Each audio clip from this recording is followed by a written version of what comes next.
Gaming Geek here with part 2 of my epic Space Hulk build, my shelter at home project. And as you can see here, I have managed to print out every single tile, and having that second printer really did help out a lot, although overall it still took me a month to print out all of these files. For those of you who saw my video from last week showcasing the Ender 5, I do want to say, based off of a lot of helpful viewers, I was able to get higher quality prints by switching from using Prusa Slicer to using Cura, and that improved my prints quite a bit. It's still not as good as my Prusa, but still the quality is better. This video is going to be relatively quick because after printing all these things out, of course, I am now starting the epic task of painting all of these pieces. And I think I have a paint scheme that I like, which matches my previous plaster cast pieces and is quick enough that I think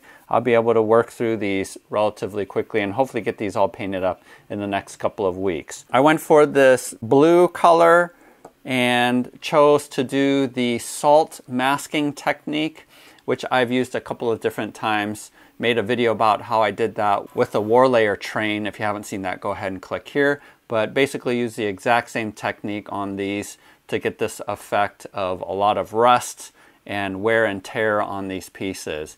One of the things I wanted to avoid was using a wash, because that is just another added step, and by using the salt method, I think I can get the effects of weathering on here without having to go through a wash. I think washes on 3D printed pieces don't go as well because it emphasizes the lines, the layer lines. And so in general, I try to avoid washes, but here I might try to do the wash onto the silver platforms. And I'm still undecided about it. If you look here on this piece, I went ahead and used Nuln Oil just on this side, and you can see from these two tiles it definitely grunges it up and makes it look dirtier. And then here on the right side you see the part that I didn't bother to wash, and it is relatively bright considering how worn out the Space Hulk is. But I want to ask you guys, and please comment below, do you think it's worth the task of washing all of the silver platform parts, or do you think it looks okay with sort of this brighter silver with the chipped parts from the salt where you see the rust coming through? Go ahead and comment below, because I'd like some advice about that. But otherwise, I do think that the pieces turned out relatively well and looks sufficiently grungy and space hulky. And as you can see here, even with the models on there, I'm really excited about this set. One of the other things that I had to do was I needed to cut down these bulkheads, these doors, because the files come with two different door options, and here they are. And the reason why, even though these look really, really cool, the reason why I'm not going to be using these is because when you look at the game board, you're really just setting down the door tile on existing squares. And if you use this option, you're actually adding a square where there isn't one. So by using instead this alternative where you can slide them in like this, you're not adding another space. And you can either open the door by pulling out the door like this, or if you need a model to actually stand on that space, you can just remove the whole thing relatively easily mid-game. So, but in order to do that, I needed to go into my slicer and cut this piece, because the way that the original STL file was designed, it was meant to slip on one of these pieces on the very end. So you're limited in terms of where it went, and that piece wasn't cut with these raised platforms in mind. It fits the other files, but the ones that I used, which were all of the labeled G files, it just doesn't fit them. So I just went into my slicer and I just cut off that bottom portion so that you could just slide it on like this. So that worked out relatively well too. So the rest of the video is pretty much telling you how I went through the painting process, and you can use this technique for basically any color that you want. Again, like all of my projects, I don't use an airbrush, I just use rattle cans, and so this technique is meant to maximize the effects using rattle cans. But obviously, if you want to use an airbrush, you can do that as well. So let's go ahead and dive into the tutorial for how I painted these before we wrap up. So the first thing you want to do is just spray a coat of primer, just a rusty red color. And so I'm using this brand.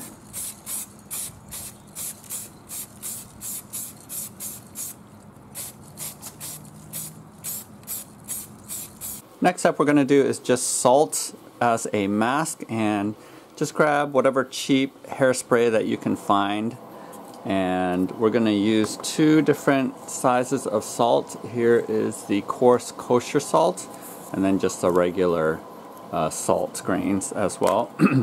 And all you need to do is just grab some hairspray, and I'll go section by section and first do this top part.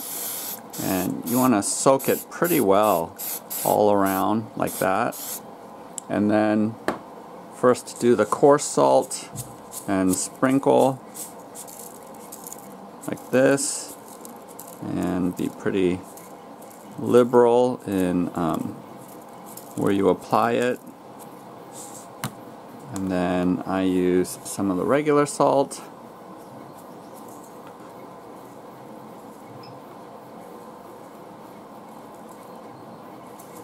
Oops.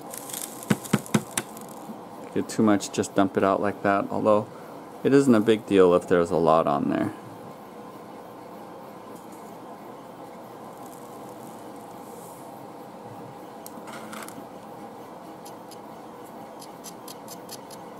You can rub some of it off if you want, like that.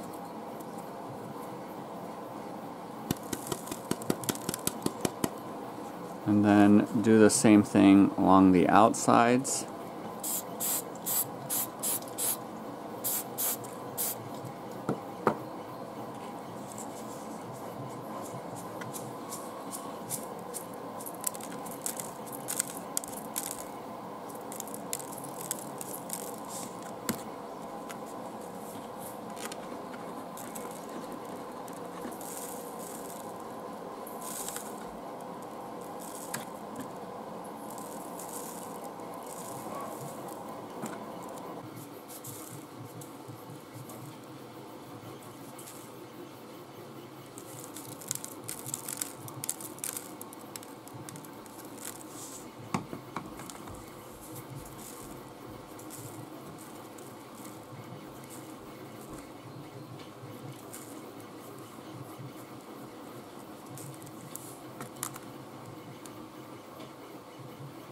So now what you want to do is just grab silver. I have this 2x Ultra Cover aluminum, but you can pick any silver that you want. You don't want to do it evenly, but you want to leave some spots where there's some of the rust still showing through. So that's probably good enough.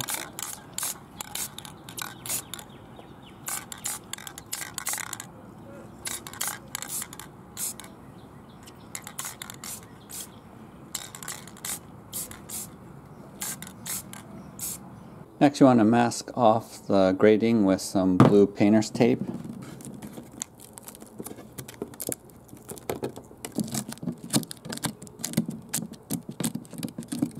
So now pick your base color, and for me I am grabbing the 2x Ultra Cover Ultra Matte Blue, and it's called Evening Navy actually here.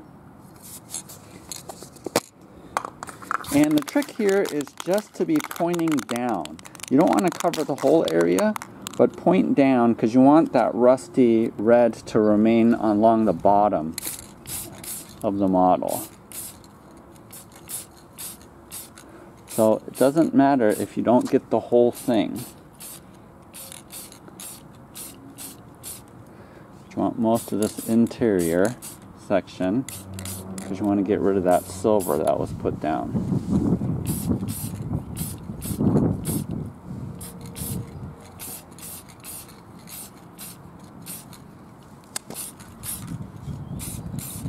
So once that's dry, you want to pick a lighter color of your base.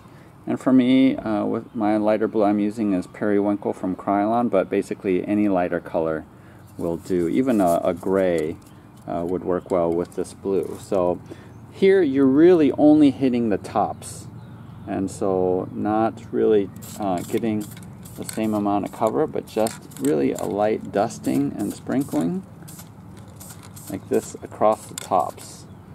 And so it's not a whole lot, as you can see here. And this spray doesn't spray very well, and so it's sort of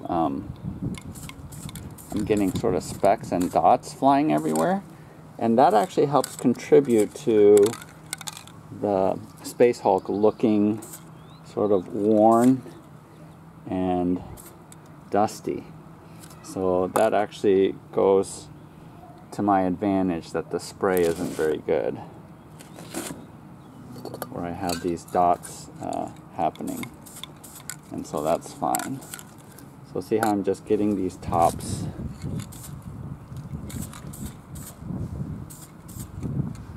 And not too concerned about getting an even coat either. And that just provides a highlight. Now with these doors, I'm doing the same thing where I spray it first with the rusty red, and then I salt it. But before I spray the orange down, I actually do spray it with white, just because orange doesn't cover very well.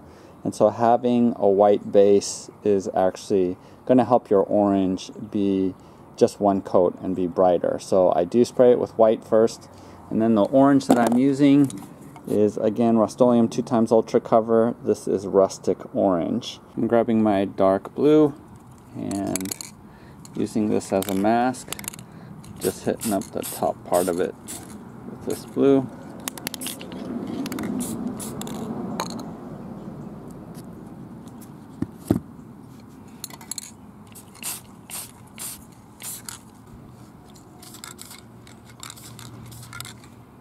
So once it's dry, go ahead and peel off the mask.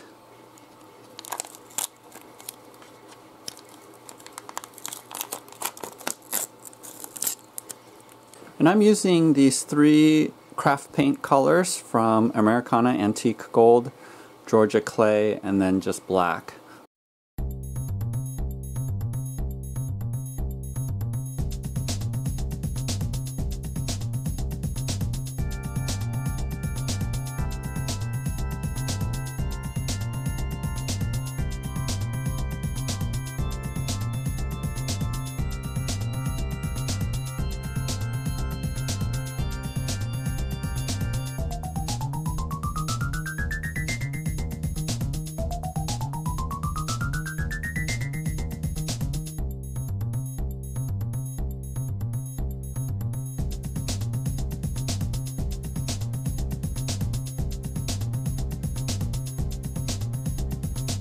So after the paint dries, I just get an old toothbrush and a cup of warm water and brush off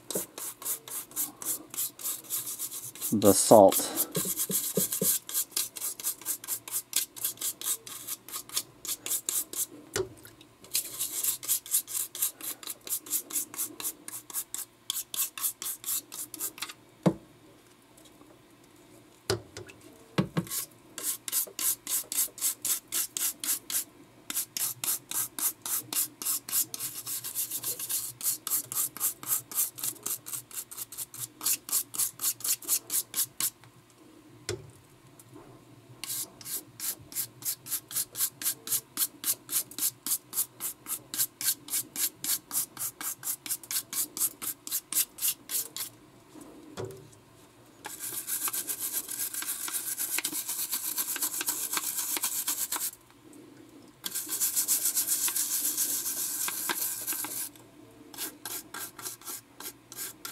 And then also on these parts that are painted here, the toothbrush will actually rub off some of the paint too, which is okay because it scuffs it up and again gives it that worn look.